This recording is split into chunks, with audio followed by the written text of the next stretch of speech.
Buddy Bryan Alvarez here on Wrestling Observer Live. We are here every day, Monday through Friday, noon Pacific, 3 Eastern, Sunday, 3 Pacific, 6 Eastern. And it is Tuesday here on the show, and you know what that means? Got a lot to talk about here today. Last night was the Raw after WrestleMania. A lot of stuff happened on that show. We're going to get into all of it today, including a 45-minute commercial-free opening segment with The Rock and Cody Rhodes. And yes, they went 10 minutes over what they were expected to do. So if you were wondering how far over did it go, 10 minutes. And some stuff had to be cut, but such is life. And it was a very, very compelling segment. We now know that at some point down the road, we don't know when, there are two big matches. And it is likely, if they can stretch it out this far, that next year's WrestleMania is The Rock versus Cody Rhodes for the title, and perhaps the WrestleMania after that will be The Rock versus Roman Reigns. So as long as Rock feels good and can hold up, we got another 2 years of massive WrestleManias coming, and we'll talk about that in the rest of the show. Then, of course, tonight is NXT, and tomorrow is AEW Dynamite. And yes, tomorrow on Dynamite, they're showing that Jack Perry CM Punk footage.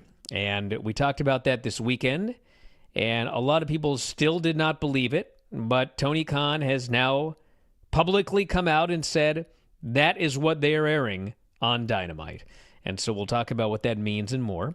And all of the rest of the news from Mania Weekend, business notes, and Vince selling stock, and Stephanie McMahon coming back, and the draft is upcoming, and ratings, and plenty more. If you want to text us here today, 425-780-7566. That is 425-780-7566. Back in a moment with Mike Sempervive, Wrestling Observer Live.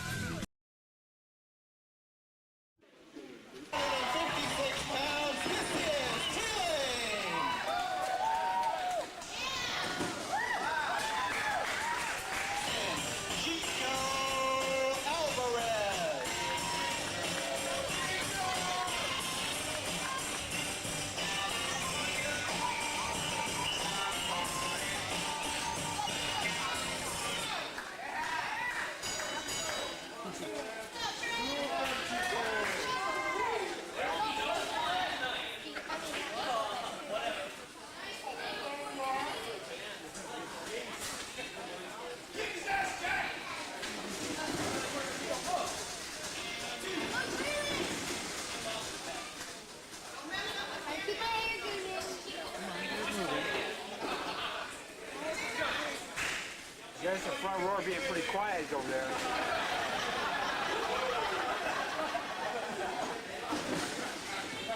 Oh, come on.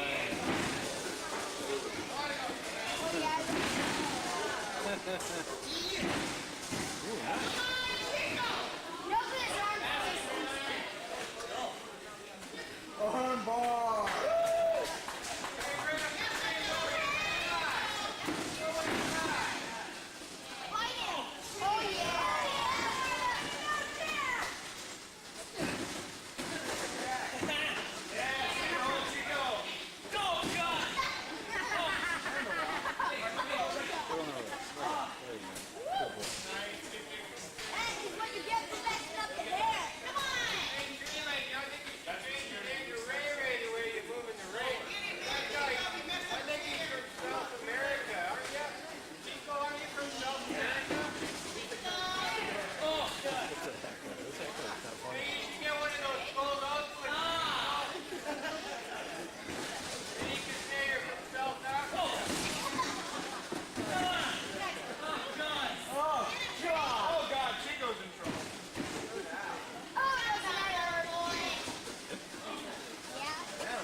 Bryan Alvarez here, Wrestling Observer Live.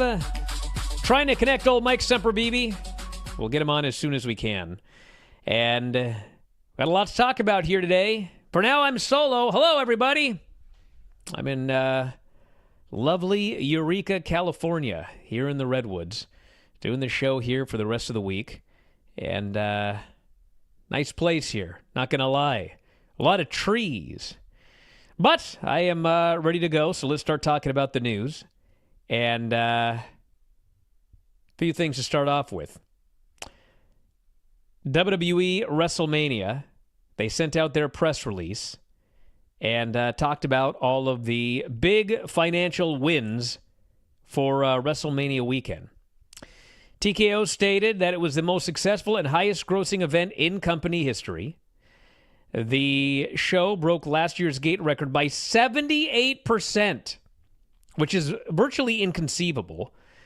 Company reported last year's two-night event brought in more than $21.6 million in gate revenue, which would mean this year's two-night event generated nearly $38.5 million in gate revenue.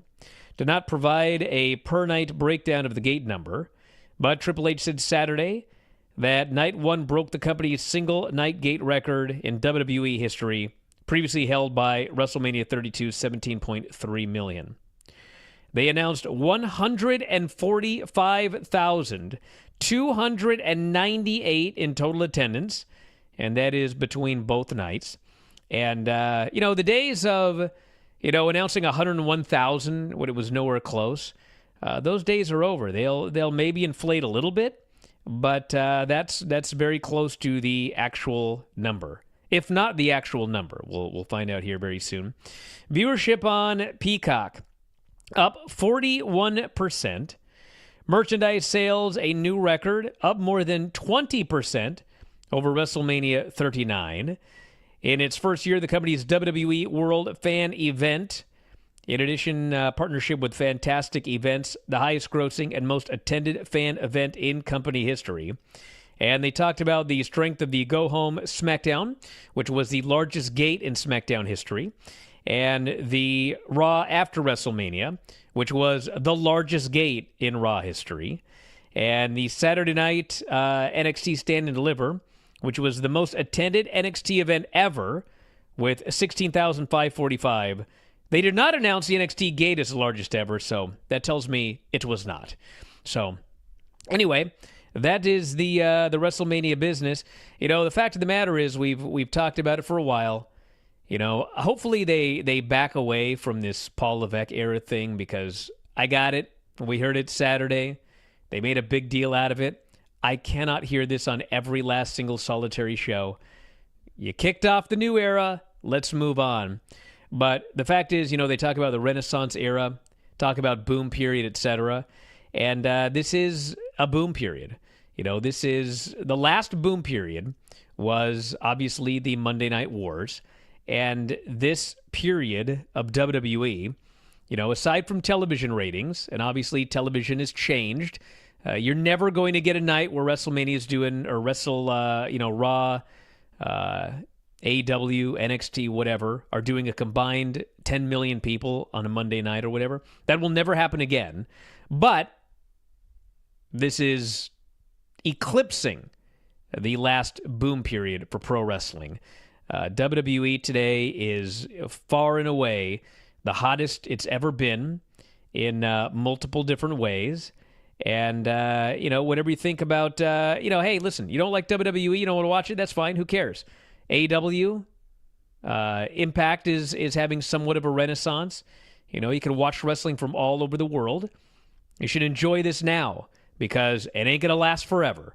But we are in a glory period for pro wrestling right now. It is probably the hottest it's ever been, and that's a good thing if you're a wrestling fan.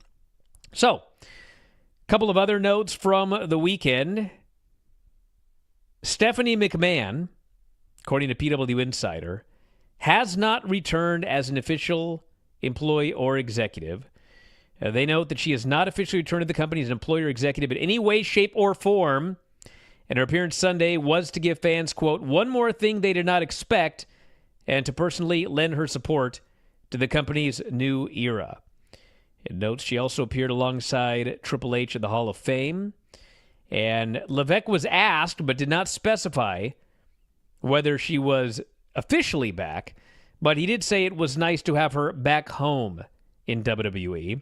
She, of course, left in January of 2023 when Vince McMahon returned. And Vince McMahon now gone, more so now than ever, as he continues to sell off all of his stock. He doesn't have much left, but he sold another 1.64 million shares to TKO parent company Endeavor, which, by the way, is going private. They will no longer be a publicly held company, but TKO remains a publicly held company. And he sold those for $146.2 million and 1.85 million shares for $165 million. And that means that he now is down to a 4.7% ownership in TKO. And over the last couple of years, he has sold $1.5 billion worth of TKO stock. And in November, he sold 30% for $700 million. March, he sold 25% for $408 million. And then in March, 3.5 million shares for $100 million to complete a margin loan transaction he took in March 2020. And now the additional 146.2 million and 165 million. So he's cashed out 1.5 billion. His ownership in TKO is virtually nothing. What is he doing with all this money? I mean, whatever he wants. But, could be estate planning. I'm very skeptical he's trying to start something on his own. I think he's just cashing out. And that's that. But I guess we will potentially find out more when we see what happens with that remaining 4.7% of ownership. So that's the latest on Vince. And then, of course, we've got the draft coming up. This ties into Raw. And the draft is taking place Friday, April 26th, and Monday, April 29th. We have got SmackDown, which is the first night of the draft. And we have Raw, which is the second night of the draft. And, there's been a lot of argument about what's going on with Ilya Dragunov. But officially, he has declared for the draft. Now, why somebody in NXT would declare for a draft and get drafted to the brand they're on, I have no idea. So, Ilya Dragunov appears to have been called up as the NXT champion. He could lose the title between now and the draft. He could go up with the title in the draft. There was no sign of Trick Williams last night on Raw. He could be drafted. But I should say tentatively, because until it's official, it's not official. But the working idea is that in this year's draft, it's going to be Raw, SmackDown, and NXT eligible. And the idea is there will be people from NXT who are going to be called up to the main roster. And there are going to be people from the main roster that officially, whatever this means, are going to be sent to NXT.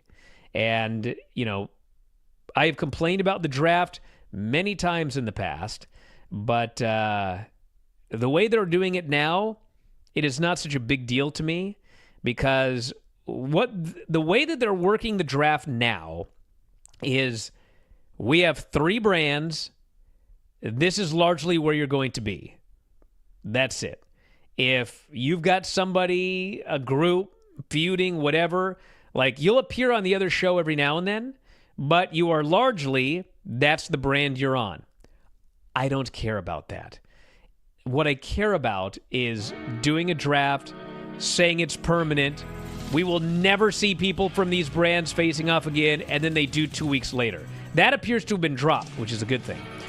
Back in a moment, we're going to try and get Sempervive on Observer Live.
We're back here on the show, and you see me like getting in real close here. We got no Mike Sempervive, but we are going to have him in a moment. As soon as he clicks this damn button, I can get him on. But here we are, Wrestling Observer Live, and we got a lot to talk about here today. NXT is tonight. Got to do some Raw notes later, and I don't know what happened to everything here. Did I screw something up here? What's going on? Is anything working? Can anybody help me out here? Dom, you got me? Yes. Excellent. All right. Well, while we're waiting for Sempervive to click this button, tonight we have NXT. And we have 3 matches announced for the follow-up show to the Stand and Deliver. And that is Braun Breaker and Baron Corbin versus Nathan Frazier at Axiom for the tag team titles. And I do expect that is going to be probably hopefully an incredible match. I'll talk more about that in a second. Roxanne and Perez and Natty will be having a confrontation. And Javon Evans is going to make his NXT debut. So for those of you who have not seen Javon Evans, he's done a lot of work on Level Up. And people who have watched Level Up have compared him to Bronco Nima in the sense that this guy is like a can't miss. I mean, you have to be an idiot to screw this guy up.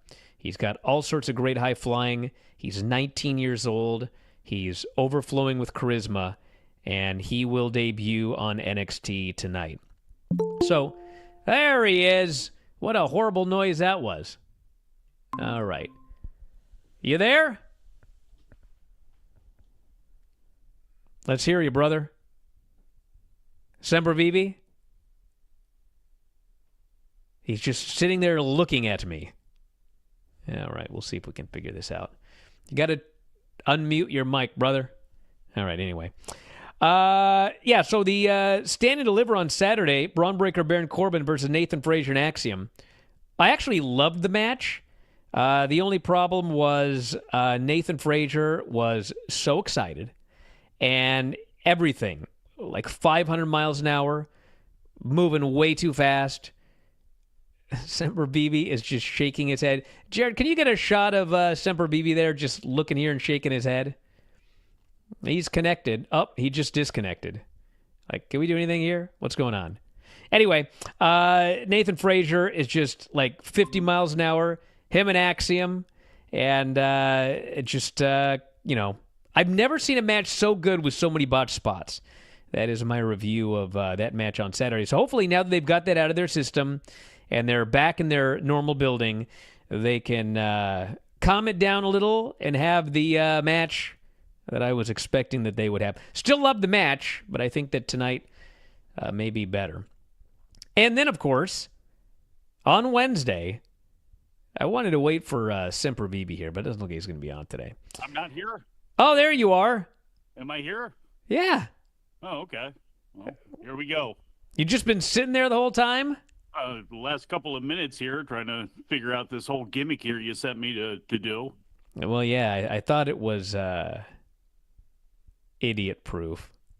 Yeah, but anyway, hey, let's talk about this. He was sitting in right now. Excuse me? What are you doing with that mirror? What mirror? That one back there? Uh-huh. Well, you think I put this stuff in here? Or a rental? Looks like there's some smears on there.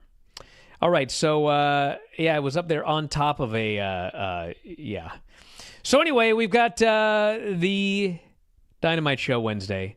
Samoa Joe, Dustin Rhodes non-title, Adam Copeland, Penta for the TNT title, Chris Jericho, Hook, and Shibata versus Shane Taylor, Lee Moriarty, and Anthony Ogogo. A segment with Tony Storm and Thunder Rosa. This show is not sounding like it's going to light the world on fire. And then they are going to air the CM Punk Jack Perry footage from, is it All In? All Out? Which one was it? All In. You've heard of a one-match show. This is a one-video show, I guess. Yeah. Well, y'all come here to see WCW? Well, here's what I can tell you about all this. Okay? So, when this thing first happened, everybody's given different sides of the story, and they had security camera footage of what happened. And they did an investigation, and the people involved in the investigation, they all watched the footage, and the determination was, and one of the people was Bryan Danielson, who was a friend of CM Punk. Their determination was that CM Punk was in the wrong and he should be fired. And so he was fired. So at that point, we had, the one side of the story, which was essentially the Jack Perry side. And then we had the other side of the story, which was the CM Punk side. And then, if you read The Observer, there was a third story, which was from an unbiased source, just somebody in production that had no dog in the fight. And their side of the story was very similar to Jack Perry's side of the story. So, Punk had a different story. And everything moved on, and Punk was fired. Jack Perry dropped off the face of the earth, vanished, ended up in New Japan doing an angle there where he's a scapegoat. So when this first went down, once Punk's side of the story started coming out, Tony wanted to release the footage. And why he didn't, I actually don't know the answer. I don't know if he was talked out of it. I don't know if he thought about it but decided, nah, may not be a good idea. And it was kind of like a done deal.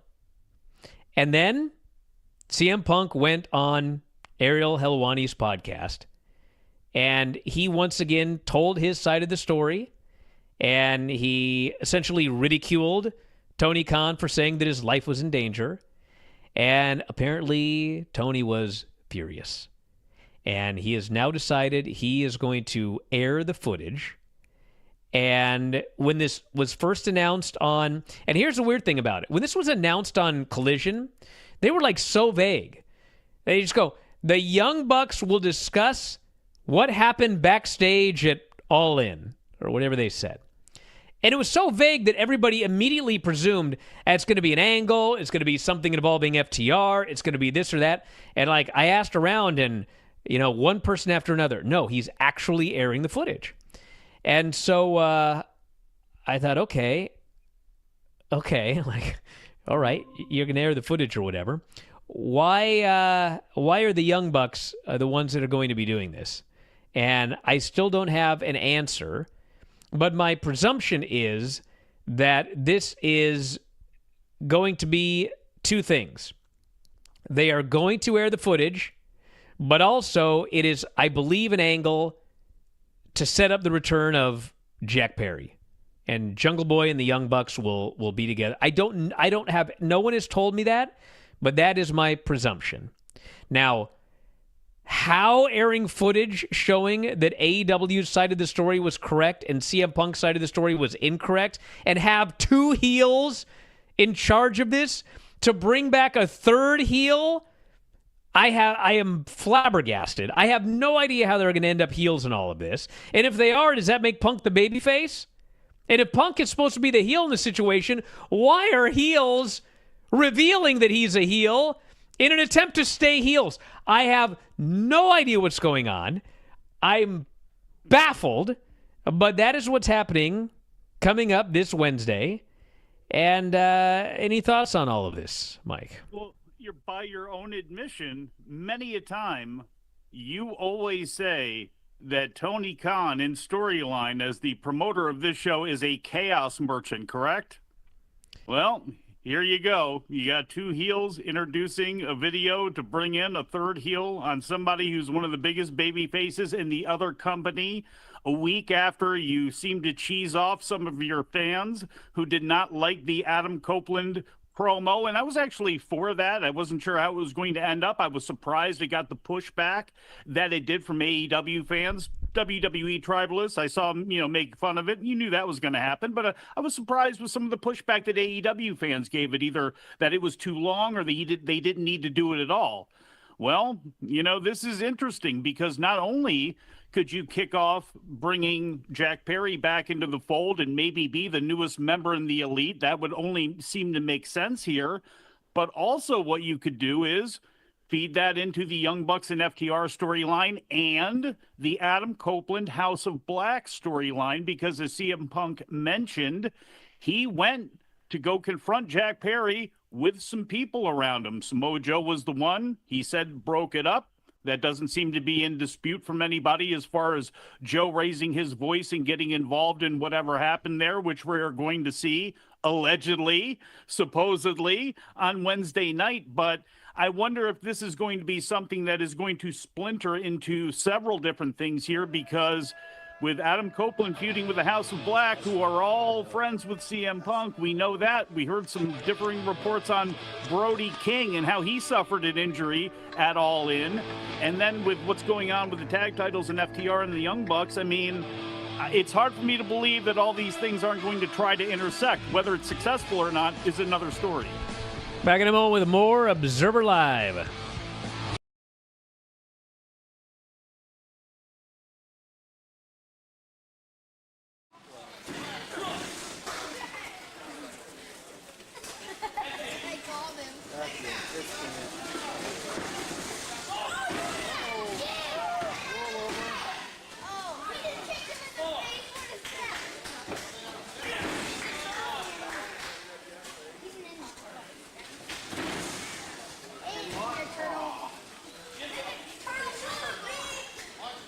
Leg drop. Sorry, but you don't have your shell yet. That's it. Opinion.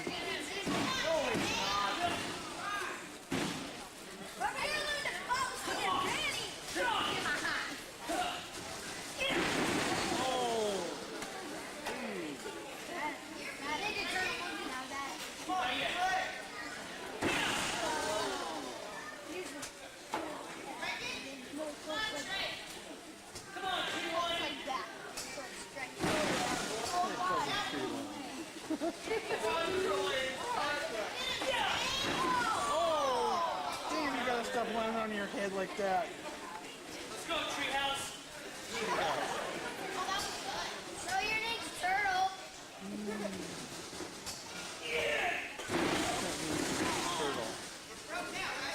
It's broke for sure.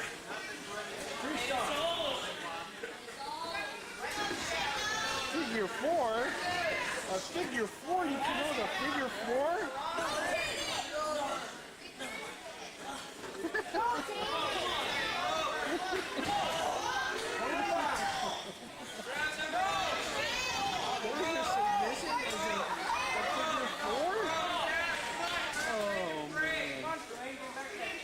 That's too funny. You said that 8 times now. And a sleeper.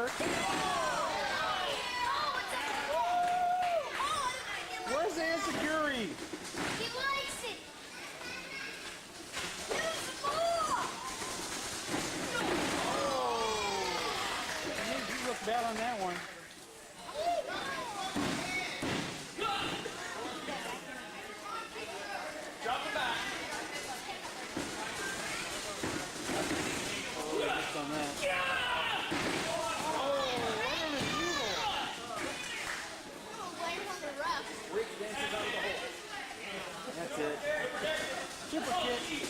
Uh-oh.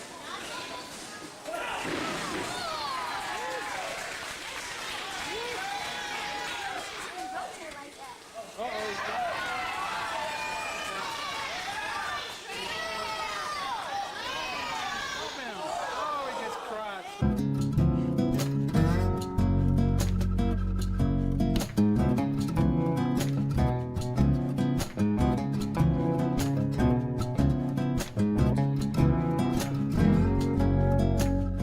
Back in the show, Bryan Alvarez here, Wrestling Observer Live. Mike Sempervive, also of WrestlingObserver.com.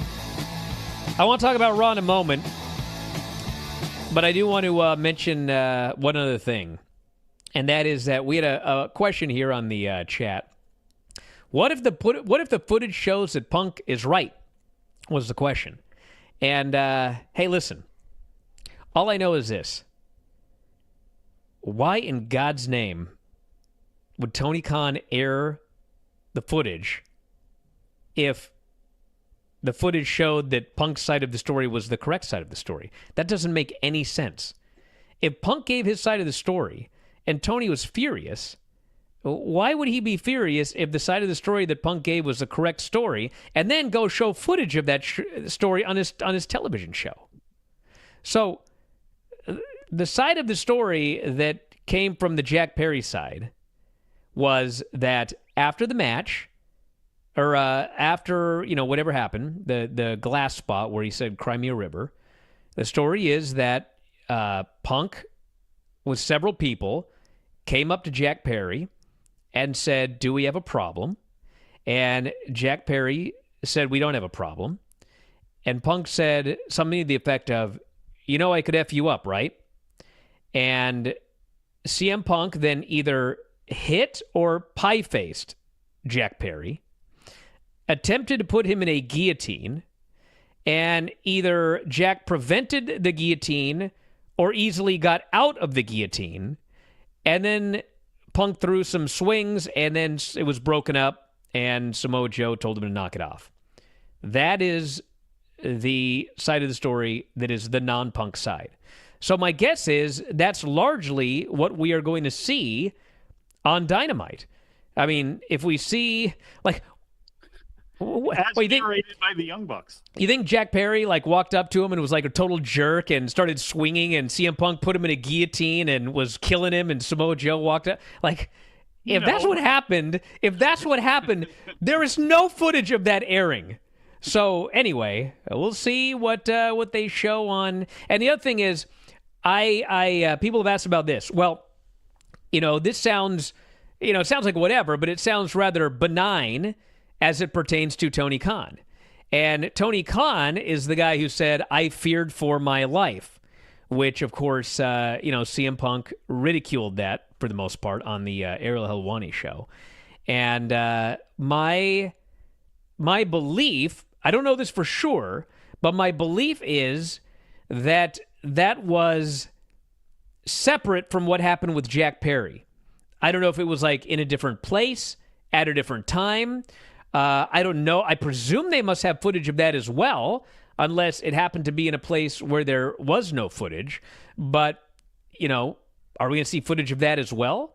Because I think that if they only show a quick skirmish between Jack Perry and CM Punk, whatever it was that actually happened, if they only show a quick shot of that, and there's no danger whatsoever, Tony Khan isn't even close to them, nothing happens, then people are going to be all over that.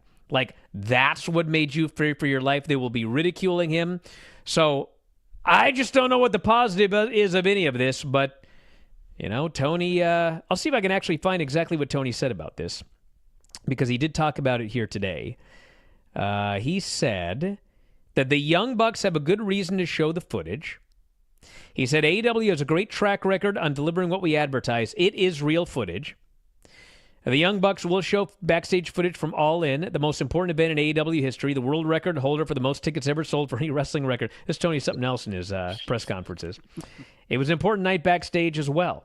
The decision to air the footage is based on putting on the best show for AEW, as well as driving interest for Dynamite and our Dynasty pay-per-view, April 21st. This is real-life footage that affected many people. It will air for the first time on TBS during Dynamite. And he mentions the Young Bucks are wrestling for the World Tag Team titles against FTR. Obviously, FTR and CM Punk were good friends. So, obviously, they're going to air the real footage. And also, this is going to be some sort of angle involving FTR and maybe Jack Perry. So, as they say, It better work. We'll see what happens. It better work. Because if not, it's going to be ridiculed. And I don't know if Punk, you could say, ridiculed Tony Khan for saying that he was in fear for his life. He dismissed it, certainly, but he has certainly been, out there on social media. He absolutely was ridiculed for it. And it's one of the funny things is it's not like there were people lining up on either side of the ledger, especially if they had, some time in the business, who felt as though that Tony Khan's life was in danger. But why he made that statement, I don't know. It may have a legal, who knows why he went ahead and did that. And maybe he very well did fear for his life and for the lives of the people that were around because he said that. But with all of that said, this then needs to somehow on Wednesday night, if it's not bringing back Jack Perry right away, and he'll be around considering that Chicago is taking place on the 12th and he'll be wrestling on that show for New Japan. I mean, this has got to hit across the board, whether it's got to do with FTR and the Young Bucks, whether they bleed it into Copeland and House of Black, and whether with Jack Perry. I mean, I think it's not the right decision, but it's not my decision. But since they're making it, man, I think it better hit on all cylinders, because if not, all you did was just hype up a guy who continues, even with an injured arm, to be one of the focal points on a red-hot WWE show, and it just will make you come off and look minor league. Again, if you hit a grand slam off of this, great. But if not, man, I don't know if you just are doing more damage right now, because what are people talking about? People aren't talking about your storylines. People aren't talking about Joe and Swerve leading into Dynasty. They're not talking about any of that stuff. They're just talking about the fact that CM Punk continues to be, such a thorn in the side of AEW now. We're going on 2 years of this. All right, I want to mention some things from the Raw after WrestleMania. If you want the full review, Dave and I spent 45 minutes or so on it last night on Wrestling Observer Radio for subscribers. WrestlingObserver.com, video.f4wonline.com. But here are the keys coming out of the Raw after WrestleMania. Number one, it appears we have 2 years' worth of WrestleMania main events tentatively in the works here. The first one is The Rock versus Cody, which they kicked off with a 45-minute opening segment commercial-free, which ran about 10 minutes longer than it was supposed to. But I thought was incredibly compelling because, my God, this Rock, this guy. I've never seen a guy who can do so little. Actually, Randy Orton does it in the ring, but as far as like promos, this guy is something else. And I don't know why, but one of my favorite WWE things in a long time was the preposterous drama of those two guys trading belts so that Rock could hold the current world title. It was just... good. It was amazing. But anyway, point of this is, Rock states that he is leaving for a while. He's going to go make movies or whatever. But at some point, he is going to come back. And whether Cody is the champion or not, he is coming after Cody.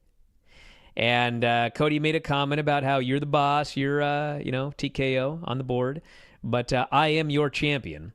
And Rock says, you are my champion, but before I go, I have something that I want to give you.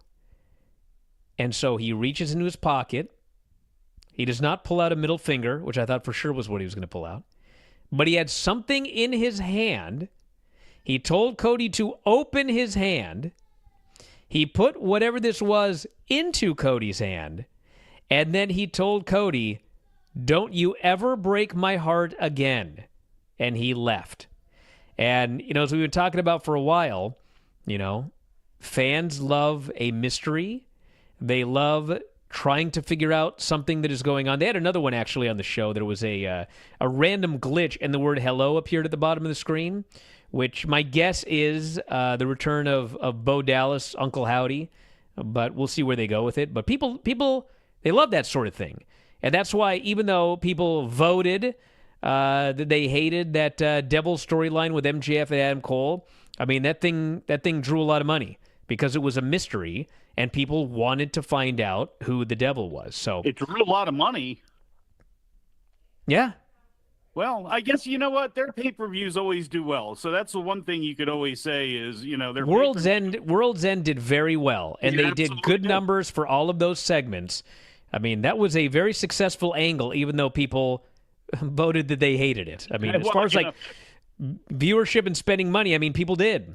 Well, and look, you can have financial success without having critical success. You see that in movies all the time. Now, I believe that The Rock, a lot of people were out there making jokes about, he put like some truck keys in Cody's hand, and that's not true because Rock didn't film it for social media, and he would never give away a truck to a family member or a professional wrestler if he wasn't filming that. But I believe that he put a little travel-sized bottle of the new Papa Tui shampoo that The Rock is out there pimping. He put that in Cody's hand and closed it up and said, I'll see you the next time. I'm going to tell you what I think it is. You ready for this? I'm ready. All right, so first off, Wednesday, besides AEW showing their backstage footage on their show, WWE is also doing their documentary about the build towards this Mania with all of the backstage explanations for everything, okay? The Mania of Mania, remember that? This era of WWE, they have no issue with spoiling everything off air, okay? On the air, it's one thing. Off the air, they don't mind pulling back the curtain at all, okay? ESPN era. Okay. Now, on Sunday night, they told the story at the press conference that Nick Khan and Bruce Pritchard and whoever else, Triple H, they claimed that they found the exact watch that Dusty sold to a pawn shop well over a decade ago to pay for Cody and his sister to go to acting school in L.A., okay? They claim they found the exact same watch. I am monstrously skeptical of this, okay? So they gifted him this watch, and I don't know if you guys notice or not, but Cody, when he comes out, he's always wearing a suit, and he's always wearing a nice watch, okay? Well, last night, the night after getting this exceedingly special watch, the watch that was on his father's wrist, that his father pawned, that somehow Nick Khan and Bruce Pritchard, they found the exact watch, allegedly. He was not wearing that watch. So I think that the watch is now is going to be part of the storyline, and that is what The Rock gave Cody. How that plays into this story, I don't know, but it would have fit into Rock's hand. Cody would have known what it was without opening his hand, which is exactly what Rock said. So I think that is what Rock gave him is his father's old watch that he pawned to get Cody and his sister to acting school. That is my prediction. You know what? We got a little bit of a feeling of Vince versus Stone Cold with Cody and The Rock last night. I wonder if Rock's going to reach back to that era and go back to Pulp Fiction and do the entire Christopher Walken speech about that watch and where Dusty hid it before he presents it to Cody. Perhaps. Hey, we've got one more thing to talk about from Raw after the break. Stick around, Observer Live.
So the last thing I want to mention from Raw last night is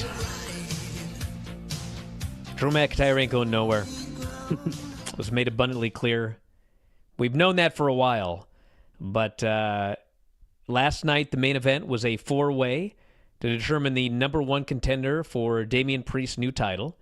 And Drew McIntyre was in the match. And he did a promo, and he buried Damian Priest, and he buried CM Punk. And they did the match, and he ended up in the corner.